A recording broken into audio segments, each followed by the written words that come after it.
In recent years, Somalia has been making laudable efforts to ensure political stability in various spheres in a region that has been rocked by multiple crises for years, both internal and external. This has also been possible with the support of the United Nations University for Peace. In this edition of In-Depth, we explore the gains made by Somalia's President Hassan Sheikh Mahmoud in the last 2 years to stabilize his country, as well as the support of UPEACE in achieving this. We shall also be looking at the geopolitical situation on the African continent, which of course has been very, very lively. Those are our issues to be discussed in this edition of In-Depth. Stay with us, we shall be right back. For about 2 decades now, my guest has been working in the area of strengthening democratic governance, enhancing human security, conflict management, post-conflict peace building, human rights, and post-conflict justice in the academia, research, and consultancy fields. He teaches political economy of conflict at the UN University of Peace main campus in Costa Rica and coordinates research in governance and security at the African program in Addis Ababa, Ethiopia. Of course, he is the African director of the UPEACE African Bureau in Ethiopia. He has taught at universities in South Korea, Kenya, Uganda, Rwanda, Burundi, and the Democratic Republic of Congo. He is also visiting professor in several universities in Africa and around the Great Lakes region in Africa.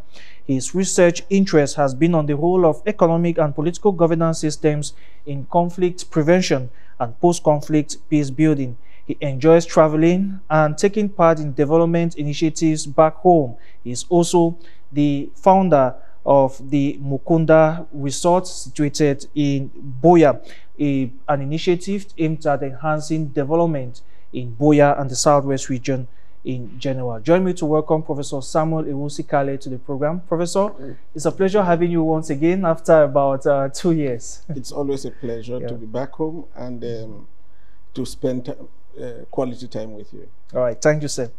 The last time we spoke in 2021, it was during the eve of the inauguration of President Hassan Sheikh Mahmoud, who is the president of Somalia. It's been 2 years since he became president. Just to note that he was your former student at the UN University of Peace. What assessment do you make of his mandate 2 years on? 2 years within the context of a country or a state like Somalia is a very, very short time. Just to give a background, Somalia is a country which did not have a government for about 20 years.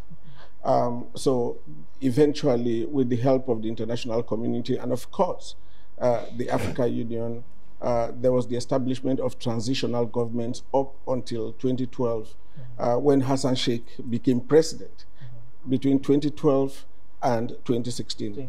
At that period, much of the government of Somalia was located within the capital city. Mogadishu. So, yes, much of the country was controlled by the terrorist group Al-Shabaab.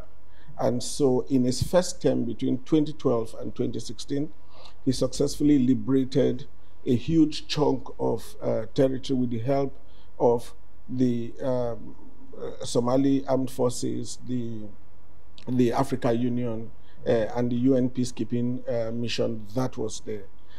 So he came back in his second term, and he is more of a Churchillian president, a liberator. And at this point, he is in the front lines because he has decided that by December, the entire country should be liberated from Al-Shabaab. So that's the first thing. Secondly, in the economic front, he has made very huge strides to a point where Somalia is almost moving towards complete debt relief from the Bretton Woods institutions, that is the World Bank and IMF. So that is going to free up resources for economic development that is required in a country that did not have a government for many years. So in the economic front, then he's also done a lot in terms of trying to unite the country because while the country was disintegrated, while warlords controlled certain parts of the country, certain constituent states of the country were kind of stable. The breakaway Somaliland and Puntland, they were kind of stable. And so there's some resistance from these previously stable states to take orders from the federal government. And so he's managed to unite this country. It's also important for you to note that Somalia still has a provisional constitution, which was drafted in 2012. So there is now leading negotiations with the federal member states to ensure that a final constitution that will move Somalia from ethnic or state-based government or politics to a democratic dispensation. All right. You just spoke about Shabaab, which has remained a threat in that country for many years. Despite the efforts that have been made by national and international partners, why is Shabaab, the terrorist group, still constituting a major headache for the government? There are several reasons. Shabaab is a regional threat. With the push from the Somali government at this point, that determination to free the country from Shabaab, one of the noticeable things you'd find is that most of the attacks have now shifted away from Mogadishu, the capital. But then most of those Shabaab militants are now moving into countries like Kenya and Ethiopia and threatening these countries. Why is it still a threat? It's a threat because the first challenge we have in Somalia and many other African countries facing terrorism is that most of our forces are conventional forces. And terrorism is an asymmetrical kind of war. Yes. And therefore, the method, they're using conventional methods to fight an asymmetrical kind of war. Secondly, terrorist groups feed on the socioeconomic situation of the various communities. Imagine a country that did not have a government for a very long time. There are Somalis who are about 25 years old and had never seen anything of a government, a police, a military, a normal government hospital, a government school. They had never seen that kind of a thing. So it's that kind of situation. So terrorist groups feed from that kind of environment because there is a high level of desperation, frustration, and poverty. And consequently, they provide an alternative using religion as a bait to indoctrinate people who are mostly poor, illiterate, and usually they join Shabaab. That's going to change with time because the current government in Somalia is carrying out a multi-pronged approach in the sense that at the military side, they're using the Somali federal troops. But then, because it's a clan country, the clans also have militias. So the clan militias are fighting Shabaab together with the federal government. The challenge here is that when clan militias, when Shabaab fighters surrender to clan militias, the clan militias tend to revenge by executing them. And therefore, that's a headache for the government because human rights groups are going to scream off the roof about human rights abuses and so on and so forth. But then the government is so determined to liberate the country, say by end of the year, because of course the African Union is leaving. It's now a transition mission. And Shabaab will continuously be a threat. It will mutate to other things because it's a combination of a political fight and criminality.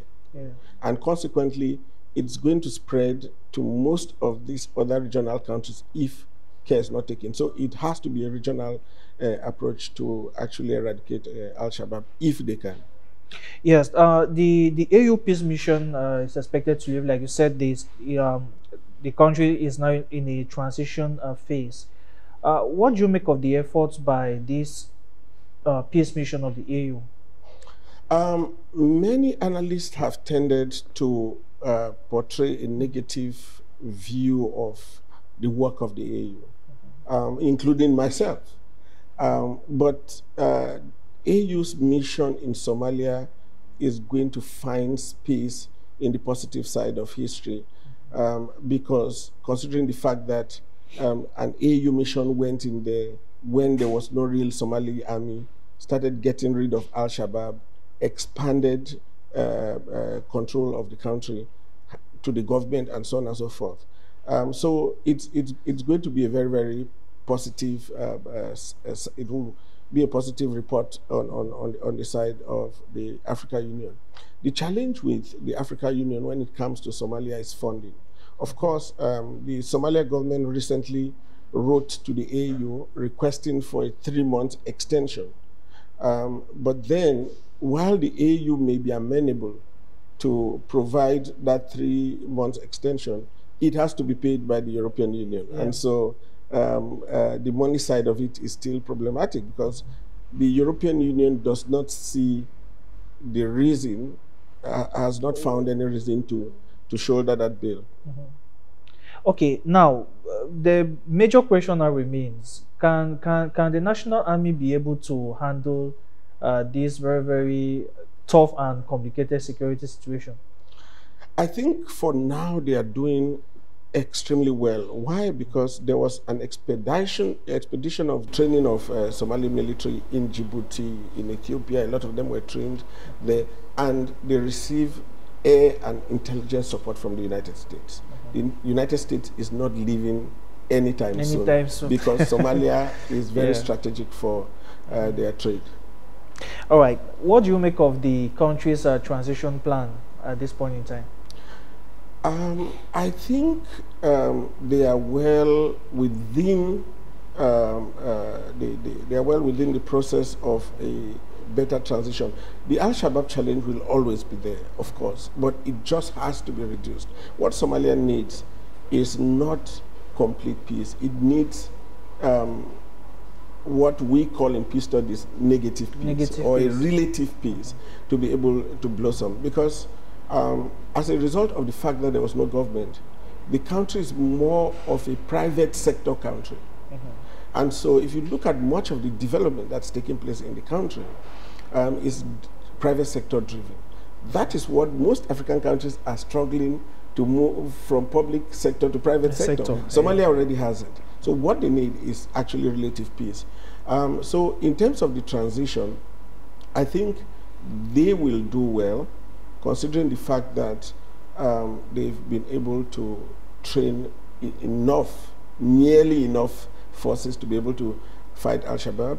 And more to that, the American military and intelligence support, especially air support, is there, and that's not going to leave anytime soon. But in terms of because the transition does not only have to be military; it has to be economic, and that has hardly been what the approach that most countries have taken to deal with those situations. They have not been able to focus on economic development, which of course has been the root causes of most of this. In the economic side of it, they have their national development plan in place. They're having debt relief from the Bretton Woods institution, which is going to augur well for proper economic development. The challenge will be capacity, and that's where we come in. All right. What makes the president and his government assured that they can achieve this for a country that you said has not had a government for 20 years, and they are about taking things and ensuring stability? You see, the beauty about this president, not because I know him, is that he's an indigenous president. He was in Somalia when there was no government. Yeah. He was an NGO person. He created schools. He's one of the people who created the only university when there was no university in the country.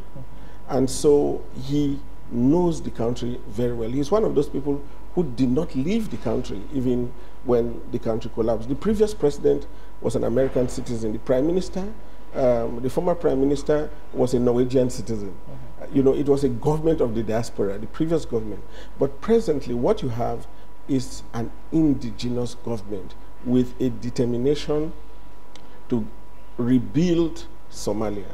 And consequently, the support from regional partners and the international community has played a very, very important role in ensuring that Somalia finds its feet again.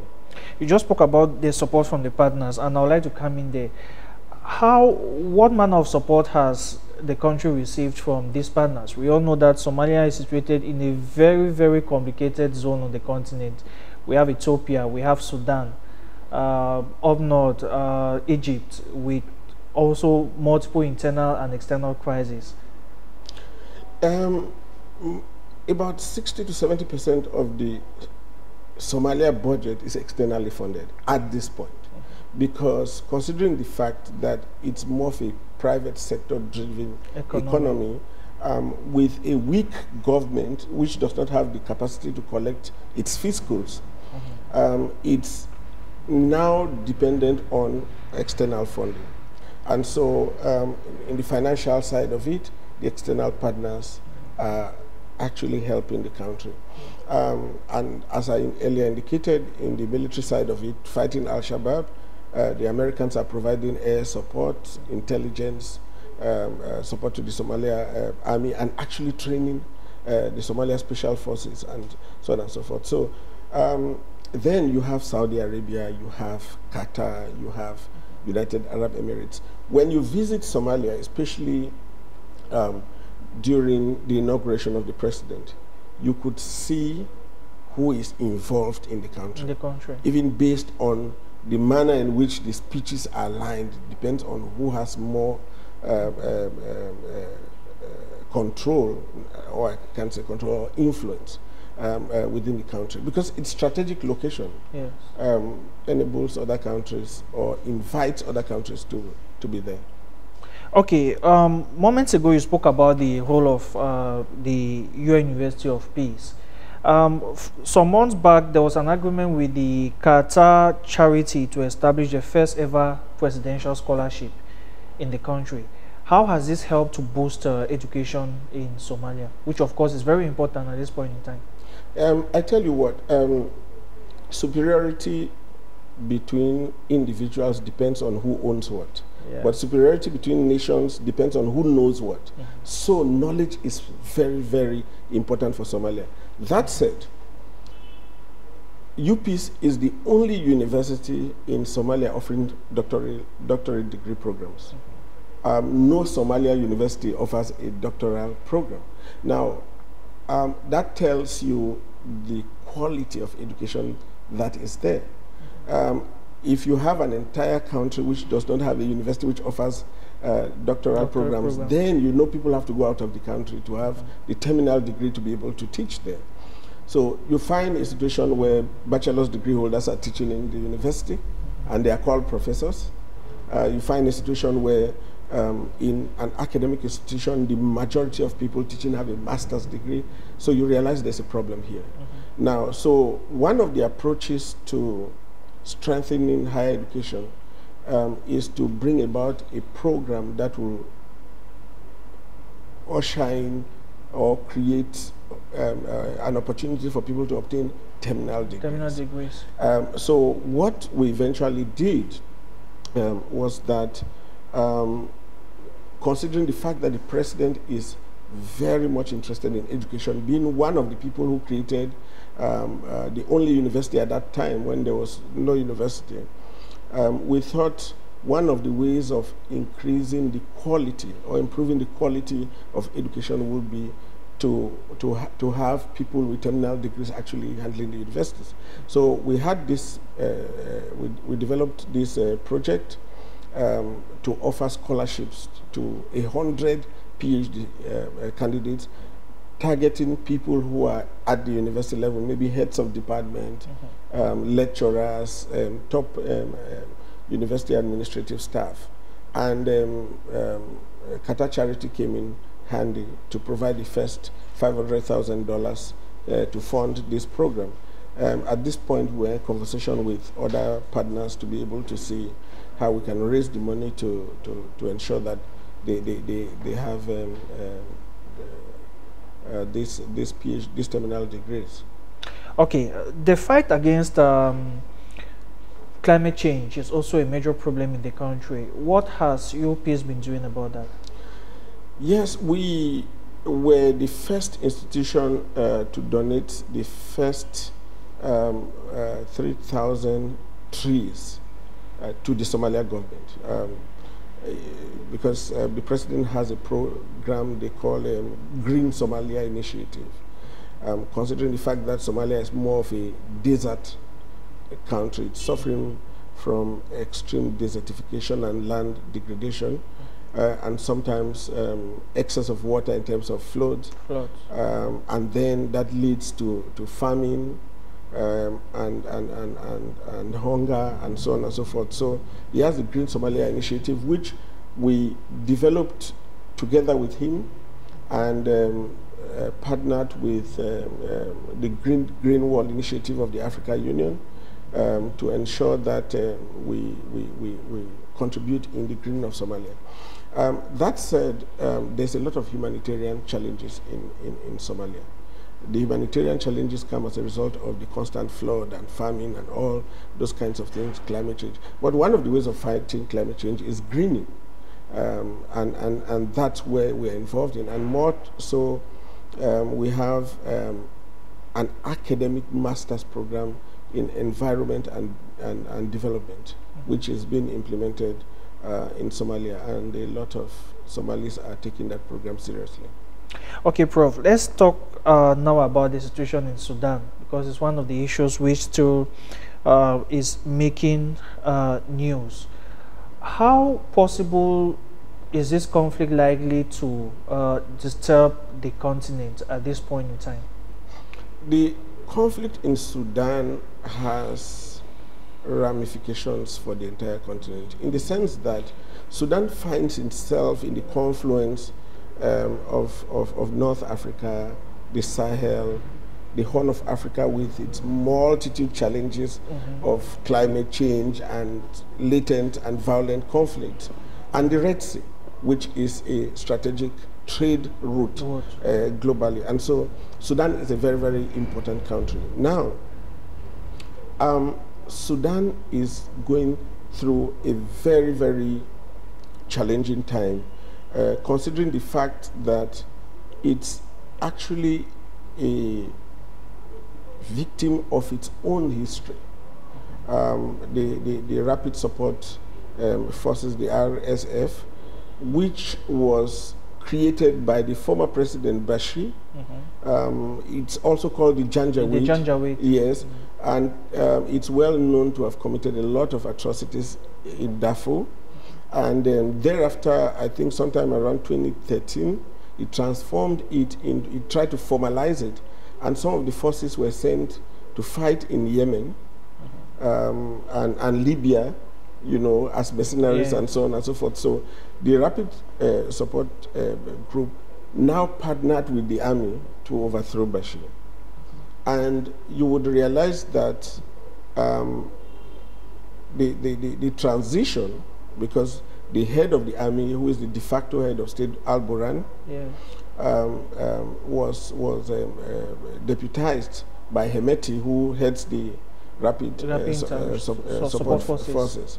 But now the transition to democratic rule was truncated with the coup in 2001, and then it became the fight of the generals. But what complicates it is the external partners, because it's becoming a proxy war. You know, it's becoming a proxy war because so many countries are now involved in Sudan, Saudi Arabia, United Arab Emirates, the United States, the UK, the Russians. And so that further complicates the situation in Sudan. What makes it worse also is the fact that it's a civil war that's actually happening within the capital. And so you could see warplanes being used to bomb certain areas of the capital. So it's a very, very strange thing which will, to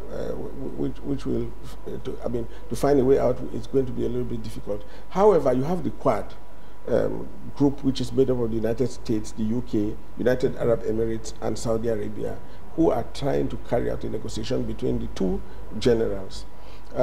Because the are afraid, for Saudi Arabia and UAE, they are afraid that Sudan might degenerate to a point where violent extremists can take over, the country. The country. So that's a challenge to watch. But for the United States and the UK, it's the strategic location of Sudan, and it's a mineral-rich country. Yeah. And so the United States has to be there, of course, and the UK has to be there. So for them, it's an issue of resources, it's an issue of geostrategic location with the Red Sea, and to ensure that the Russians do not establish a military base in Port Sudan, which they realize that the current military government is open to. All right, now, what impact can this conflict have on the transition? Because at this moment, it seems like the talk about the transition is far-fetched. There's no transition anymore, especially with the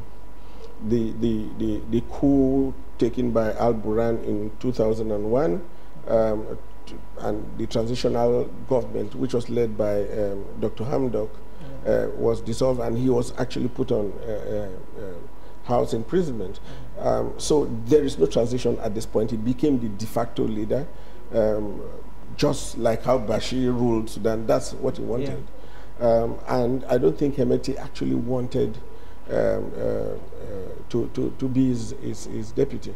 More so, Hemeti became extremely wealthy, considering the fact that most of the areas which were controlled by the Rapid Support forces was mineral rich, and most of these minerals find their way through the United Arab Emirates and then into the international market. Okay, what now needs to be done to bring at least relative peace to the country to ensure that Sudan is stable? It's a tough one, because the thing is, it has to be externally driven, because the AU does not have that power. Once you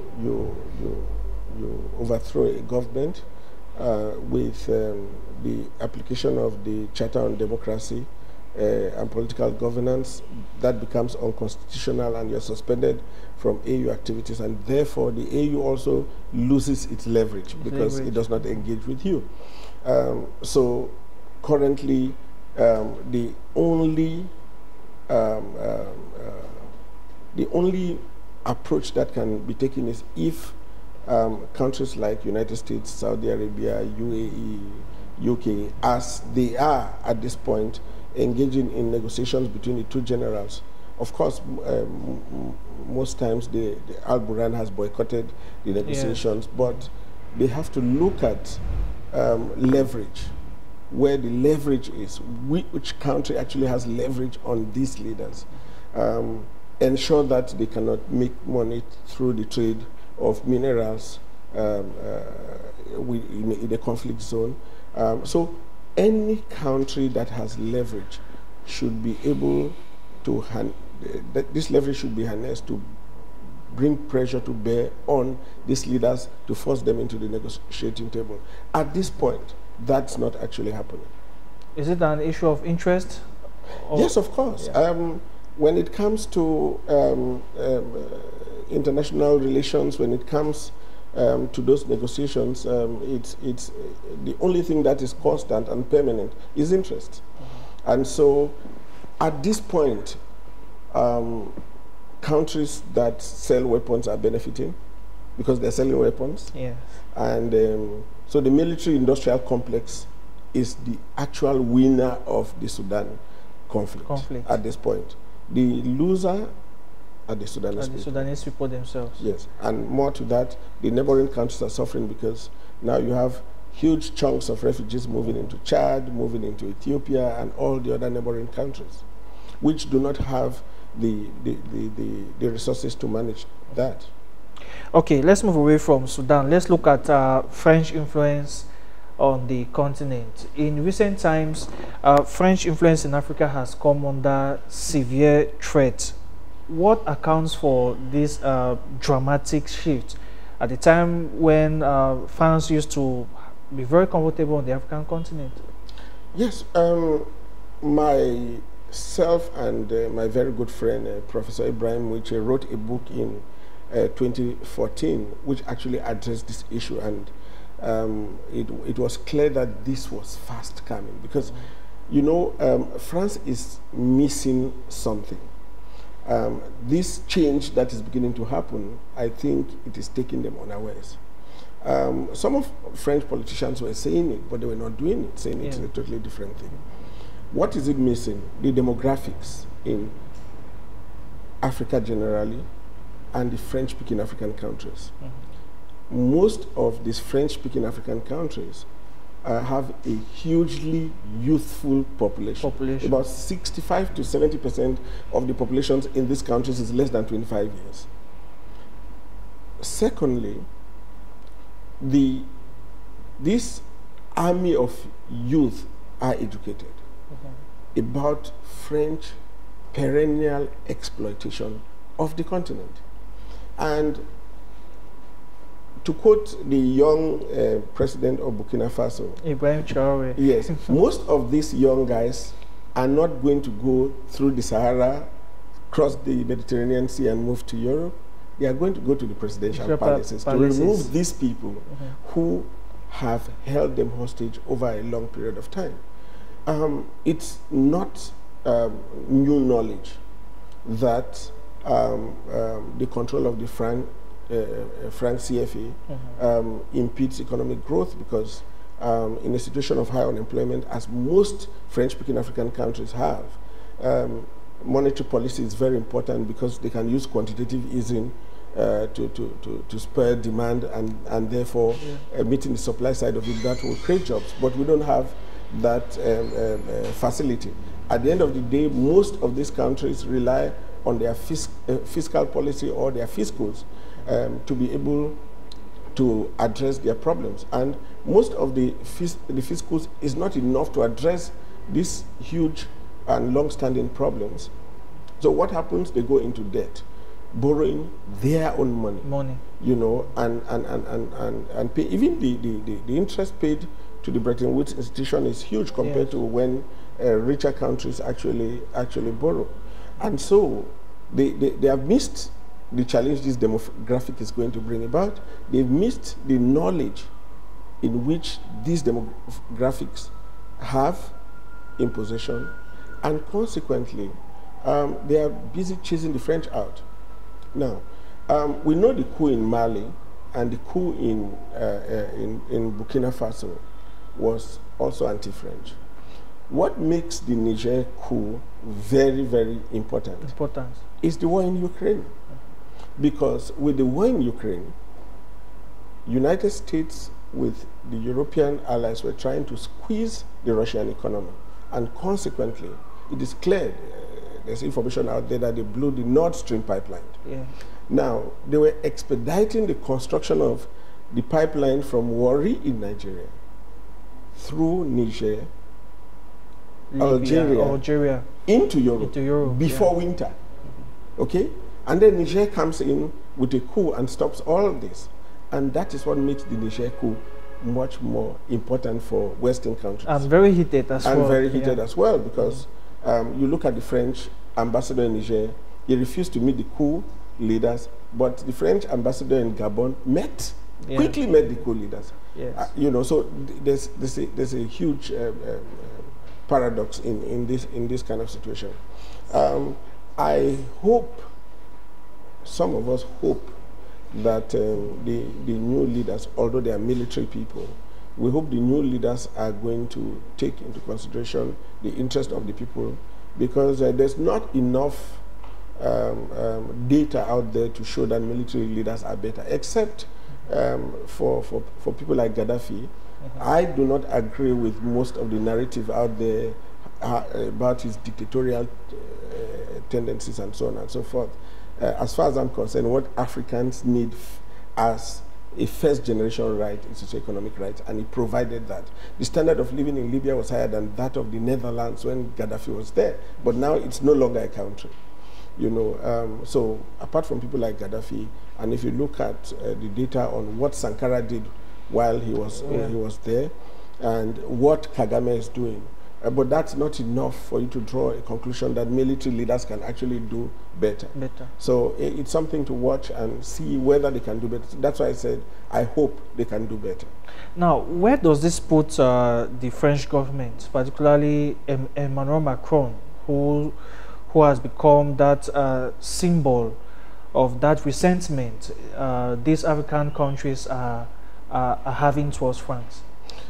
You see, France is already a developed country, and a lot of French politicians have been saying that, okay, if the African countries do not want the CFA, let them create their own currency. Some politicians, but not the president.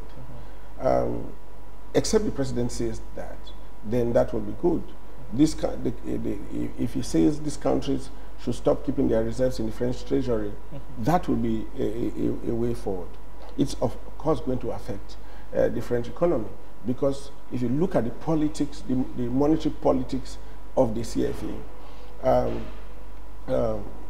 if the euro is devalued, it leads to an automatic devaluation of the currencies of these countries without them being consulted. And more to that, the French have to print the CFA because they guarantee its parity with the euro within the European Union system, and so consequently it's going to affect their economy. Of course, they will look for alternatives. I think they have quickly learned. That's why what happened in Gabon happened. It's not the kind of coup that happened in West African countries. They've quickly learned, and so they are adjusting as quickly as possible. It's going to affect their economy in the short and medium term. But once a country is already developed, it's difficult to undevelop it. It's the only thing that can undevelop it is a war. But in terms of economic changes, they can easily adjust. Yeah, France has also left, almost left the Sahel region, for which most of the military rulers said the French did very little to support the peacekeeping efforts there. Where does that leave the Sahel right now? We know that the coup-hit nations have created an alliance, but geopolitically speaking, is that going to help with the stabilization of that region? It is very clear that the French did not succeed in fighting the terrorists. Of course, at some point, the jihadists were moving towards Bamako and they intervened. But then, one of the things that caused the coup in Mali is that the head of the special forces, while leading the Malian army against the jihadists, realized that they got to a certain point where they were being impeded by the French, because war is a business. Okay? Where are these jihadists getting their weapons? They have quickly realized that the French are supplying the government and they're supplying the jihadists. At the same time, they are actually getting resources from those regions. Because no one can persuade me that the kind of military that the French have, they cannot, in 10 to 15 years, they cannot finish those jihadists. Look at what's happening in the Sahel and another thing. What happened in Ukraine? Within 6 months, they were able to raise $6.2 billion. The Sahel is looking for 1.2 billion. Over 5 years, they cannot. They cannot get it. And so you realize that they have no intention whatsoever to eradicate the jihadists, because maintaining the status quo is good for them. It's good for them. Now, the withdrawal of the French will require these countries, because most of their military capability and training was done by the French. So they will have to look for new alliances. And the only institution, if I can call it an institution, that's readily available is Wagner. Now, if you look at mainstream media, Wagner is being portrayed as a devil and all that. But that is a private military. Of course, the Americans also have Blackwater. Okay? The Americans also have Blackwater, so it's not a new thing. So Wagner is in Mali, they're actually protecting the Malian government. I was in Bamako when they almost stabbed the president in the mosque. In the mosque. So they will keep trying to assassinate them. But then I'm not too sure they have the military muscle to be able to face the jihadists, because it is clear that the disgraceful manner in which the French are living means they are going to covertly support the jihadists to make these countries know that without the French, they cannot survive. So it will be important for other African countries to come to the aid of these countries if they actually want to fight the jihadists, because they shouldn't, other African countries should not think that the jihadist challenge in the Sahel is only for Mali, Burkina Faso, and Niger. Yeah. Once the jihadists bring down these countries, they'll move south. They'll move south. Okay. So it's a situation where we are all in this together. All right. Now, what do you make of the Russian influence? Because some analysts say the French has left, and the Russians seem to be very welcomed, particularly in these coup-hit nations. Barely last week, a convention has been sealed between Niger and Russia for the establishment of a nuclear plant. Yes, if you look at the history of liberation in Africa, it's not Russia but USSR, which of course it's practically Russia. If you look at the liberation of Africa, you would realize that the Russians have always been on the right side of history. Look at the Southern African region, ANC in South Africa, SWAPO in Namibia, Frelimo in Mozambique, ZANU-PF in Zimbabwe. They have always been assisted by USSR, or in quotes, Russia. So Russia has always been on the right side of history. They do not have the media muscle to be able to portray all those things, because what most people listen to are this Western media, BBC, CNN, and so on. But then the Russians have always been on the right side of history. So what do I make of these alliances? I think it's better for these countries than the raw deal they've suffered for over 60 to 70 years from the French. The Russians, people will say, yes, Wagner is brutal. Of course, you don't need the Russian military to come to these countries. Many of these other Western countries also have their private military. You know, you remember at some point there were mercenaries sent to overthrow the president of Equatorial Guinea, and they were arrested in Zimbabwe. They were coming from South Africa. So these things exist within the security sector. So I think Russia, with all the negative things that Wagner has done, which is not nearly close to what Blackwater has done, is going to be better for the Africans than what the French have offered. Okay, now apart from France, the United Nations peacekeeping missions also seem to be suffering a setback in these regions, as the transitional governments has already told the UN to withdraw their troops. What impact also could this have on the geopolitical situation in the region?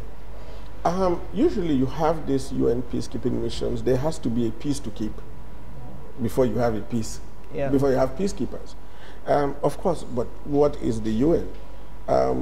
Peacekeeping missions are mandated by the Security Council of the United Nations. And who are the permanent members of the Security Council? You still have the French there, and just one veto vetoes everything. Okay? So I think what these new leaders are actually doing is to get rid of any external influence and try to deal with their situation indigenously for a period of time.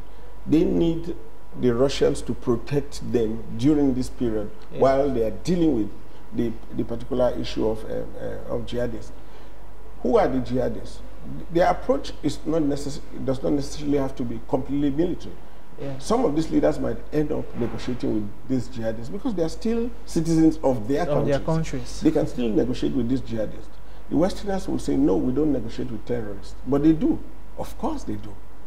You know, they've been there for more than 10 years. They've not been able to eradicate the terrorists. So what is the fuss all about?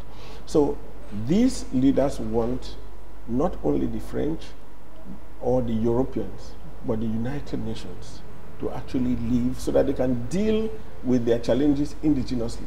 The United Nations comes into countries on invitation. Yeah. And so if these leaders feel they shouldn't be there, then they shouldn't be there. Take a country like Somalia. Yes, United Nations has done a lot in Somalia.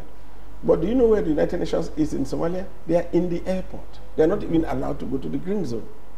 You know, so it's a mixed baggage.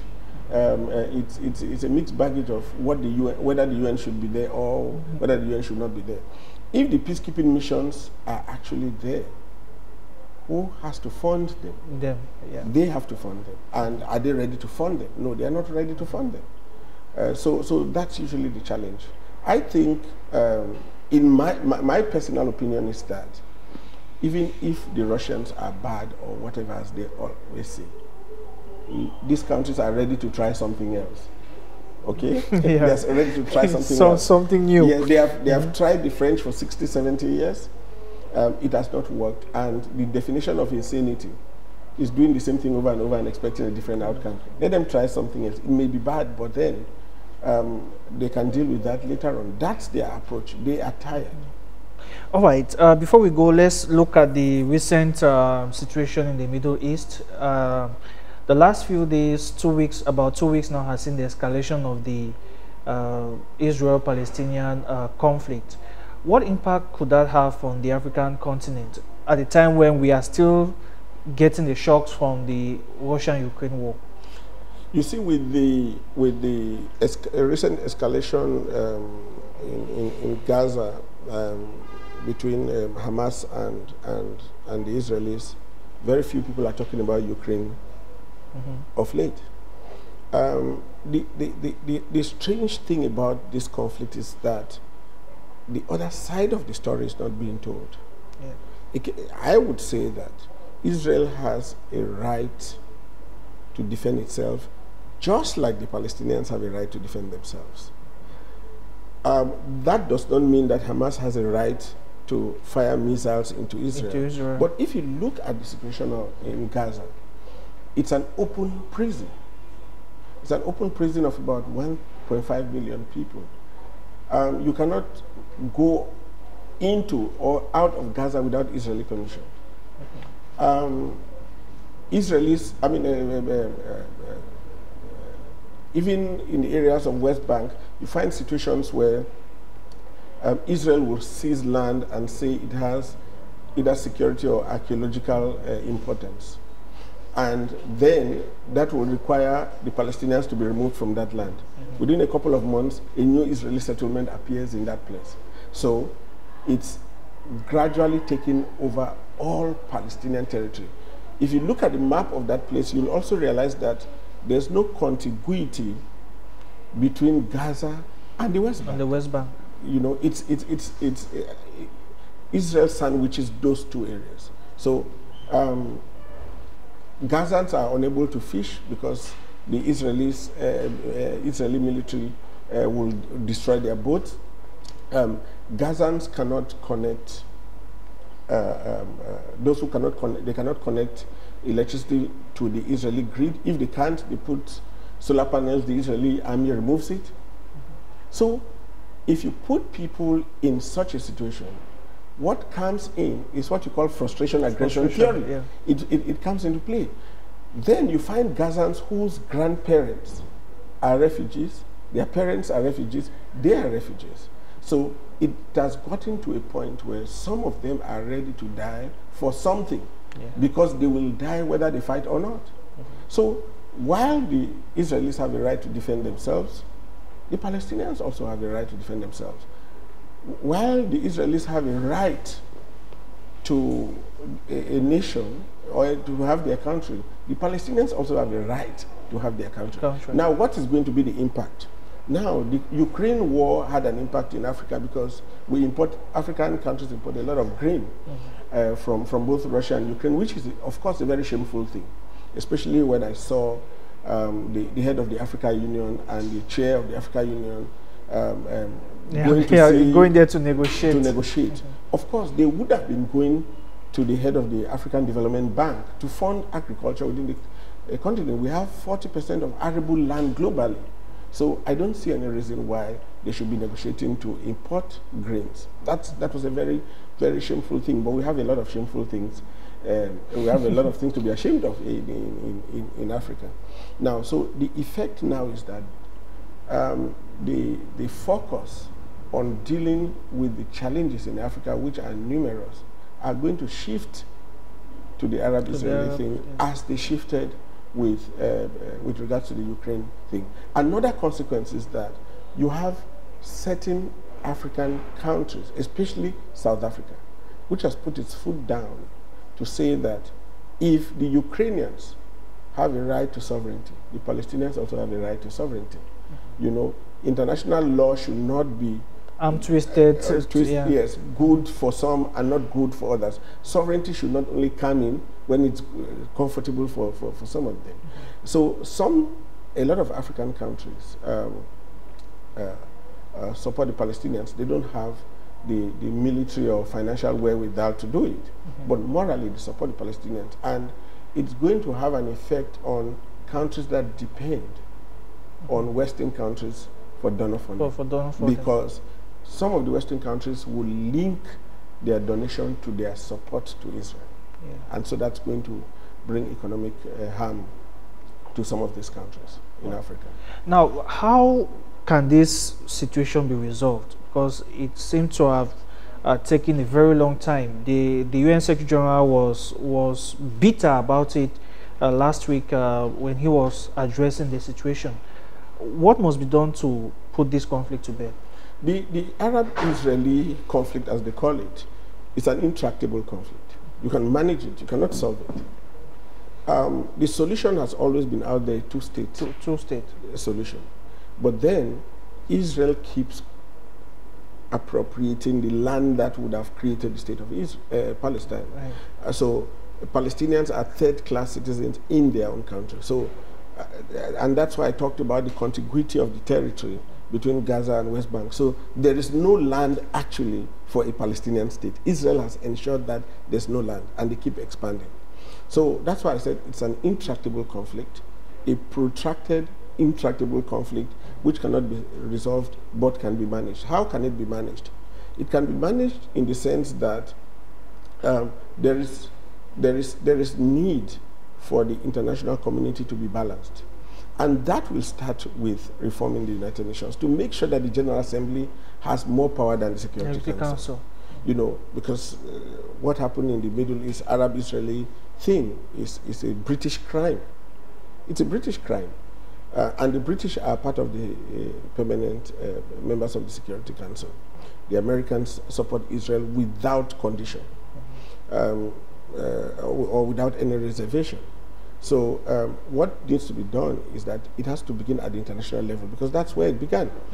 Shifting power, some power to the General Assembly. The General Assembly has condemned Israel several times. The Security Council cannot, because the United States has vetoed it at least 50 times. Okay, so that will be the moral part. Then, secondly, Gazans have to be allowed to be put in a situation where they can live like human beings, because they are in an open jail. You know, that will start bringing some economic relief to them, because they have selected a government that none of us would want, Hamas. And what most of these countries agree is that Hamas is a terrorist organization. And once you be given that tag, the case is closed for you. No one talks to you. And what's beginning to happen? Hamas is being supported by Hezbollah in Lebanon. And so the Hezbollah has also started firing missiles from Lebanon to Israel. So Israel will be bombing Gaza and also bombing southern part of Lebanon.